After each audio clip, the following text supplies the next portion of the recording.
Hey everybody, how you doing today? Well, this next episode in my SSP experience series, I'm going to talk about the first moon outside of the rings of Saturn called Mimas. Now that's where I was stationed after my first 20 years on Earth, and I was transferred to Mimas for the next 40 years. And I just want to just talk a little bit about the station itself, who built it, and what the scenario surrounding it was, and what I was doing there. So let's get into it. Okay, after the first 20 years, when I was on Earth and serving the United States and some other countries, I was transferred to Mimas, and there is an Earth embassy on this space station. Now, I'll tell you a little bit about Mimas. It's a moon very much like our own. It looks very much the same in a number of ways, but it's much smaller. Our Mimas is 123 miles, in diameter, so it's not huge. It's quite a bit smaller actually than our own moon, but because ours is several hundred miles, if I recall. So it's much smaller than our own moon, but it is actually a space station, and there is occupancy on that moon. And the people that built that because it's a natural body. So Mimas, it's also called Saturn 1, because it's the first moon outside the rings of Saturn, and it was photographed for the first time in 1980, and that's interesting because it's also nicknamed the Death Star Moon, much like in Star Wars, the Death Star space station. Now, here's something kind of ironic about that, is that the Death Star was designed in the mid-1970s, and it appeared in Star Wars, the first episode that came out in 1977. Now, why is that important? Well, and I will show some images here. The moon of Mimas looks exactly like the Death Star. It was initially discovered in 1789 by, I think it was William Herschel. And so when you see the moon and you see this giant crater on it, that's the Herschel crater. Well, that Herschel crater is also the weapon on the Death Star moon. And why is this important? Well, because it's part of soft disclosure. It was information being communicated to us for decades. And this is one example. Because think about it, the Death Star was designed and built and in the movie in 1977. It was first photographed by Voyager 1 in 1980. And they look identical. Could it be coincidence? Of course. Is it a coincidence? I don't think so. I don't think it is at all. It's part of the whole soft disclosure thing. And the disclosure nowadays is getting a little bit harder. It's more direct. All this orbs and spheres and things that we're seeing right now. It's the first phase of disclosure in vast disclosure to the whole planet. First phase is lights in the sky. And that's what we're beginning to experience now. So I'm excited because, I know it can't be too much longer before there's a much deeper disclosure. But anyway, I'm getting distracted off of Mimas. So Mimas, it is a natural occurring body. It developed out of the rings of Saturn, and it just grew there. But it's also been reworked and turned into a space station. But this space station resides in multiple densities. And densities are, kind of a real difficult concept to understand. But a density is physical material.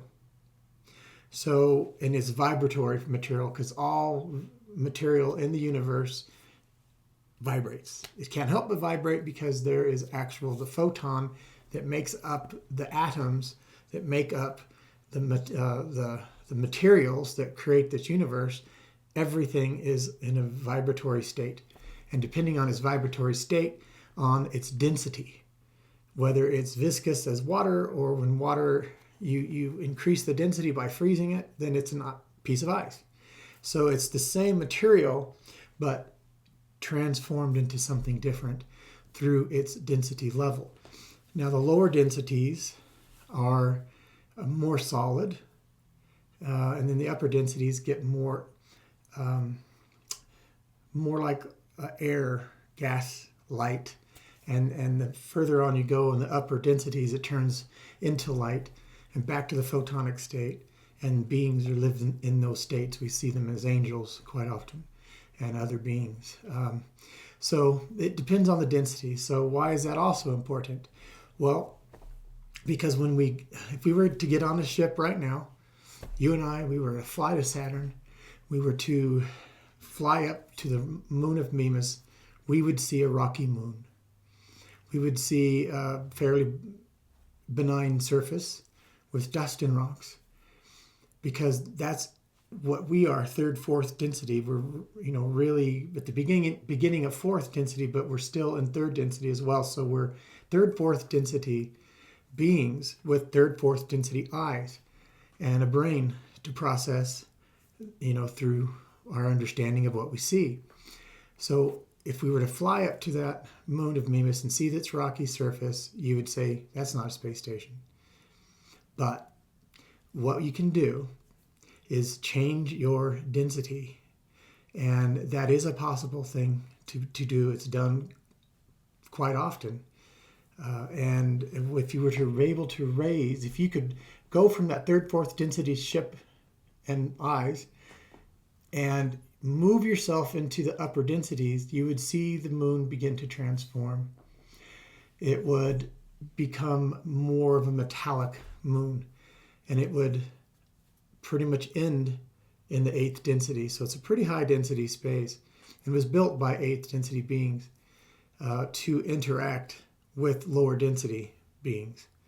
And that's what created the station. It's a, confederation of planets. It's like this group of hundreds of different races that came together.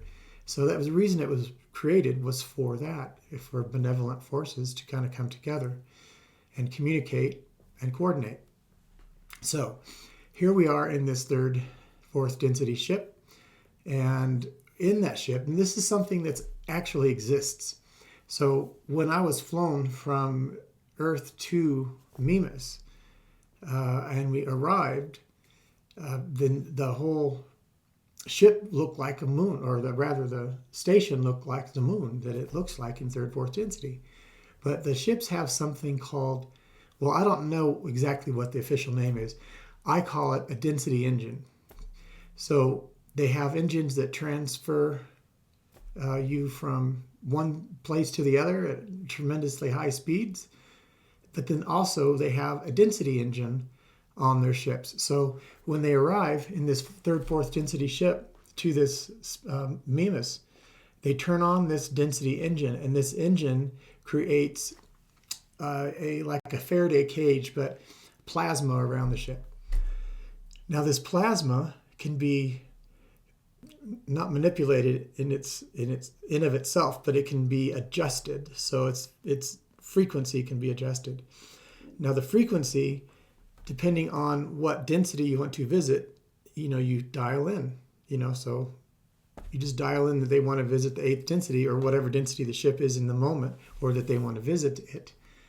Then that's what they do. They turn on the engine. Excuse me. And then then this like skin, electrostatic plasma skin covers the ship. And then they move into the higher density. And then suddenly this rocky moon is a metallic space station. As wild as it sounds. And then you can dock and interact with it in that density level, because once you're connected, you're docked with the ship is docked with the station, then you're part of that density that's being emitted. Excuse me, guys. Sorry about that. When I talk, I get a tickle in my throat, so it kind of happens all the time. So here we are. We're on a ship that's now an 8th density, docking with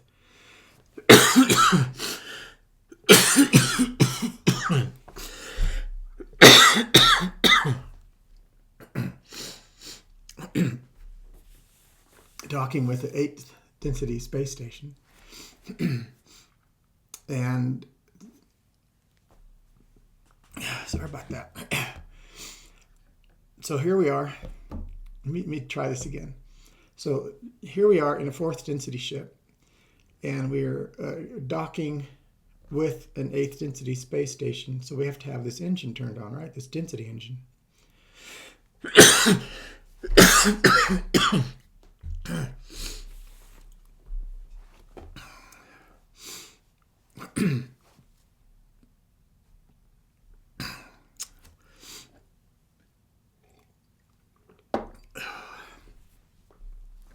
Apologize about that, guys. But I'm going to keep talking. So the ship, once it docks with the 8th density space station, now you can exit the ship that we came in and interact in the station. So what does the station look like? Well, on the interior of it, it looks very, very different from different sections because there are different beings, different entities that live on the station.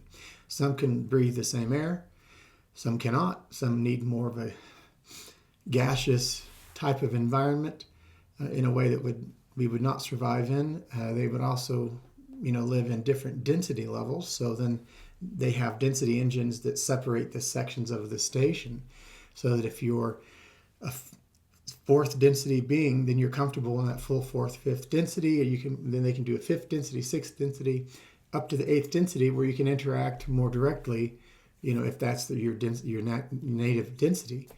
So, and there's even oceans under the surface for those beings that are aquatic, and there's multiple oceans. Actually, I think there's some, it's like other gases and other than just water, these different types of environments.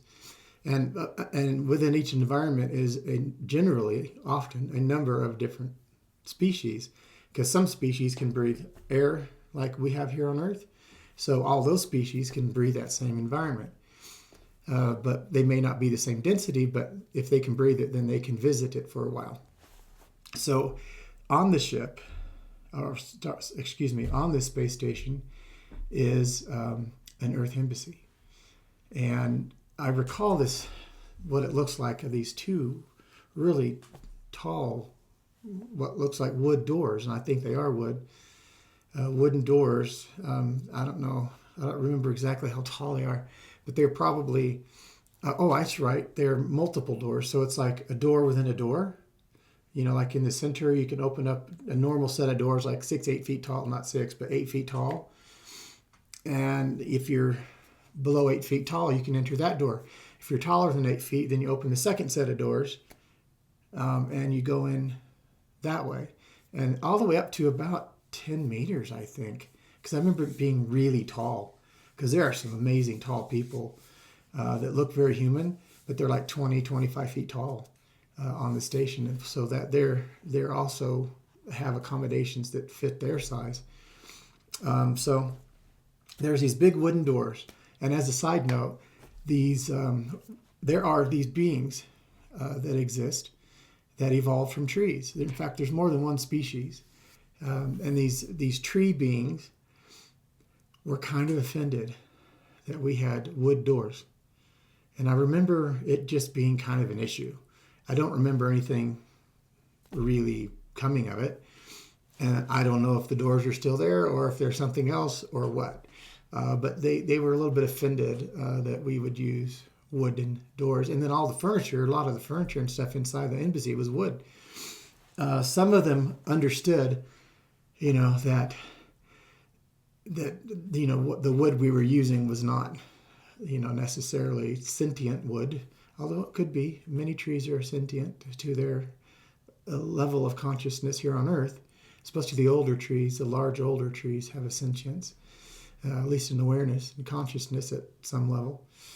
So I think that was the issue, but I don't think it ever came of it. So that was just a quick side note. But anyway, you go into these doors, and there's like, from what I recall, a reception on the right, but it's not like, it looked more like a hotel. And the furnishings were, I guess you call it, it's like French Empire mixed in with big comfortable leather lodge type sofas and chairs and artwork. So it's like if you want to represent all of Earth in some level, you put in like different types of sculpture. And there's like a Western sculpture, I remember that. I don't know if it was Indians or cowboys, but it was something sort of to that effect. And it was good size. It was against a wall on the left. And then there was just paintings, landscapes mostly, and then there's some image, human image paintings, but all beautiful, the best of the best. And so a lot of that was just throughout the embassy. We had a barracks in there. We had like a cafeteria sort of thing as well, and boardrooms. And now the boardrooms is where I spent a lot of my time. Of course, we had an infirmary too. It was like a long hall, and there's the infirmary and a cafeteria and a bunch of other things. So that's what I recall of the Earth Embassy. And in the boardrooms that were pretty much down the hall, most of the space was fairly white, but then the colors came in with the paintings and the artworks and such as that. So the boardrooms were just like a normal looking boardroom that you would see in any corporation. There were some that were large and some that were smaller, normal size room in your house sort of thing, with board tables and boardroom tables and chairs and other communication devices as well, because some of the beings, when we would meet with them, would come in holographically, because they're from other densities, so they can't be in our density. And so there was technology to help them to project themselves into the room. And when they would project themselves, they pretty much looked like they were really there. It was much higher technology than what we have been familiar with in like movies and things like that. So it was interesting, needless to say. So I spent a lot of time in the boardrooms because we would actually have to have discussions with different, races. They would come and we would talk, and we would either negotiate contracts, work out trade agreements, work out grievances, and that's the kind of stuff that we did.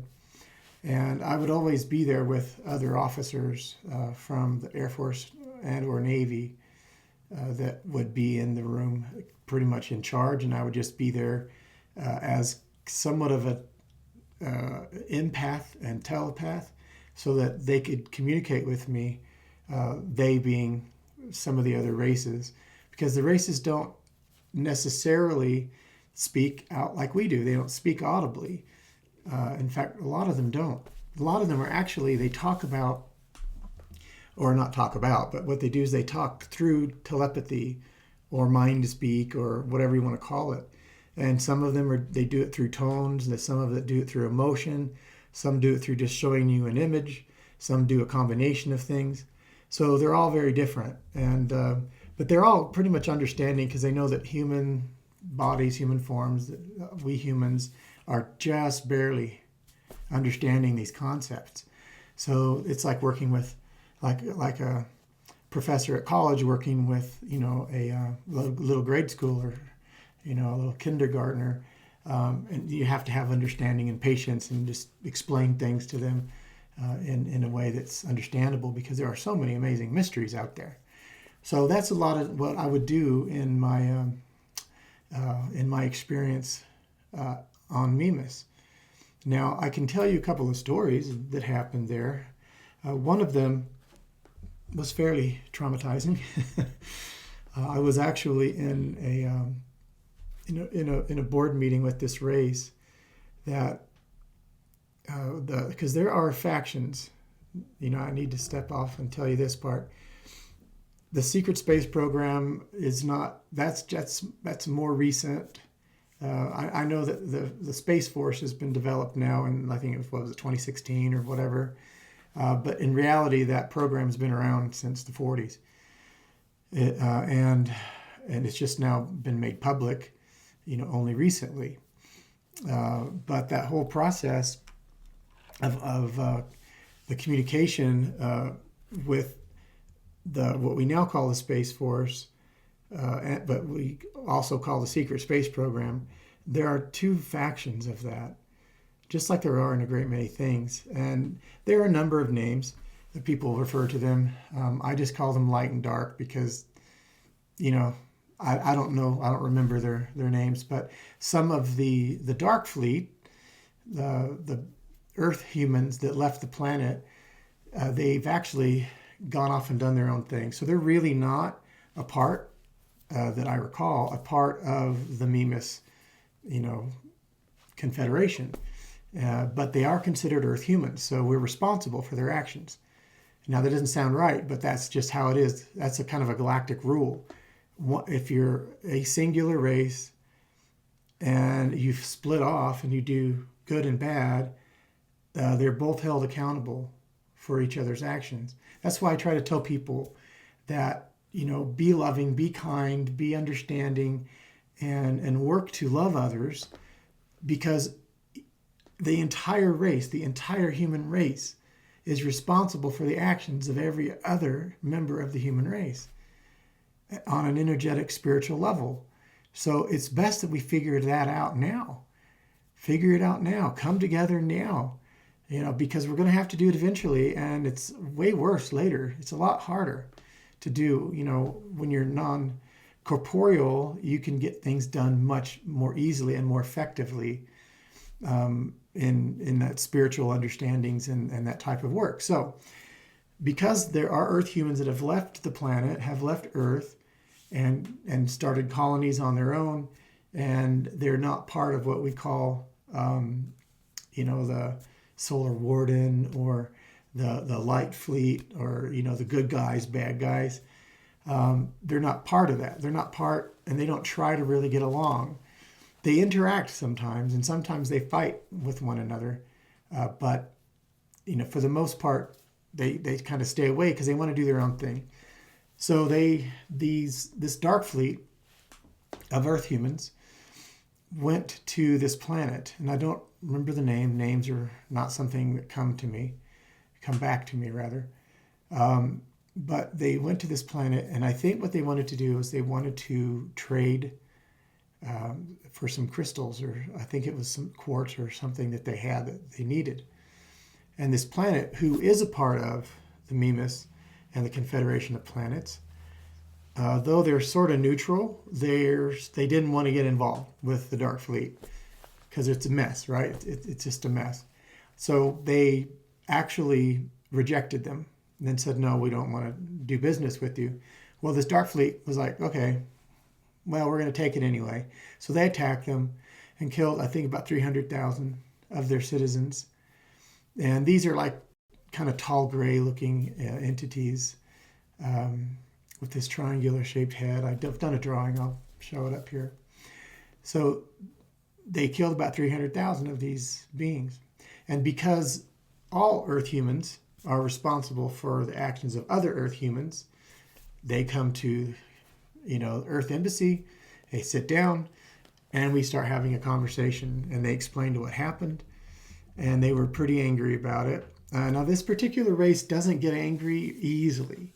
They really work to control their emotions, but when they do get angry, it's really fast and really severe.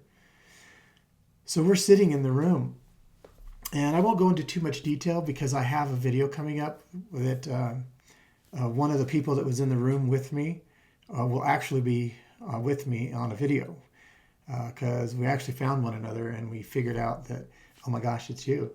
And so we'll actually have that discussion. So I won't go into too much detail, but suffice to say that they weren't feeling that they were being understood or heard, considering the gravity of what happened. And they were angry, and they were going to send ships to Earth to exact revenge. Whatever that means, I don't entirely remember at the moment. I don't know that they ever made it here, but that was the threat. So we had to find a way to make it right. And long story short, there was a point in time when one of the beings sitting across from me, across the board table, shot and killed me. Now, he instantly regretted it and felt bad, but I was dead, and that was about, I was probably 20-ish years after the first 20 here on Earth. This was within the first year of being on the station. And then I was killed. Now, a lot of, depending on your job and what you've got going, there are a lot of people in this station and in other places in the solar system that you have a clone, you have a copy of your body. It's not conscious, it's not occupied, but it is there for emergencies just like this. And so when I was shot and killed, then I was moved, my consciousness and memories, everything was moved into this other copy of me who was about 20 years younger, so that was a benefit. So now I was moved into a 20-year younger body. And so that story continues on, and there's more to it. But I will tell you that in the next couple of videos when I have my guest with me, and we'll tell you guys all about that. But that's the kind of things that we did at the Earth Embassy. Try to make things right, mostly. It was a lot of what I remember. But the station itself, outside the embassy, was really quite interesting. It's round. And then I remember standing on a sort of like a balcony overlooking this massive space. And so I was looking down. And so it's like if you're in a hotel or a mall where the center is open and you can see all the levels, that's what I was looking at. So I'm looking down, and there's this large plaza beneath me. And to my left is like the wall. So I know that's the outside of the space station. So there's the wall there, and then a large stairway going down a curve down into the plaza. And to my right is a set of large entrance doors because on the right-hand side was like a conference area, a large auditorium type of thing. And that's what was on the right-hand side. So as I'm looking down in the plaza, it's like shiny white marble, the flooring, which is one or two floors below us. But each of the floors actually were like at least 2, 3, or 20 feet, 30 feet. They were very tall, taller than a normal here on Earth hotel or mall. Much taller than that. I don't know that they were even all the same, but they were all kind of different. And I could see there was this like balconies, all the way around. So people walking along there and people walking in the plaza below me. And there was this big, giant, beautiful tree. As you walk down the stairway, you walk past this big, beautiful green tree, and the atmosphere felt like oxygenated air or ozone. If you're at the beach and the waves are crashing and you can feel that excited air. That's what it felt like. So when you would breathe in, it would be like a recharge. It felt really nice. And I was actually with 3 or 4 other people from my team that we were there standing around talking about how sad it is that we can't go back to Earth and tell people about these experiences. That if people knew what was happening off of the planet, that they wouldn't be fighting on Earth. They wouldn't be fighting with each other. We'd be getting along. And how sad it was, that we couldn't tell people. But that's, neither here nor there at this point. So, that's part of what I've been trying to do in telling my story is let people know what is actually out there from my memory, what I remember being and experiencing. And I spoke to large groups while I was there. I kind of represented the United States, but also the Earth, all the people of the Earth.